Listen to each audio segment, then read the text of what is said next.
L'Union africaine fait savoir qu'elle se heurte à une certaine résistance de certains de ses membres qui estiment que le déploiement de soldats au Burundi devrait être retardé.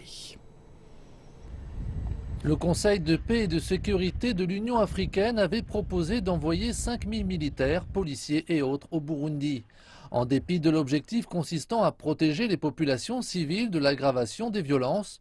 Le gouvernement de Bujumbura ainsi que d'autres nations africaines semblent peu enclins à accepter cette proposition.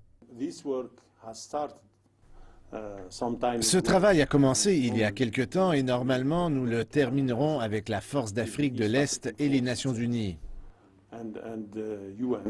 D'après l'Union africaine, le continent possède les ressources permettant le déploiement au Burundi. Elle appelle ses membres à la coopération pour permettre la réussite de la mission. Je pense que les pays africains, à leur façon, devraient être capables de remplir les conditions.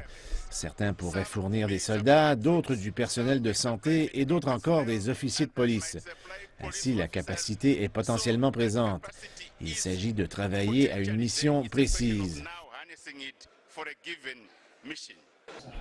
Par ailleurs, l'Union africaine doit faire face à la résistance de certaines zones. La Tanzanie et le Soudan ont exprimé des inquiétudes concernant ce déploiement. Le ministre soudanais de la Défense, Yahya Mohamed, a déclaré que malgré l'insatisfaction du Soudan au sujet du projet de l'Union africaine au Burundi, son pays y participera en dépêchant des observateurs militaires et des civils dans le cadre de cette mission. Le Soudan reste engagé dans l'ensemble des activités de paix et de sécurité en Afrique. Il a déjà annoncé qu'il accepte de mobiliser 120 observateurs militaires et autres civils de compositions variées qui intégreront la force d'Afrique de l'Est.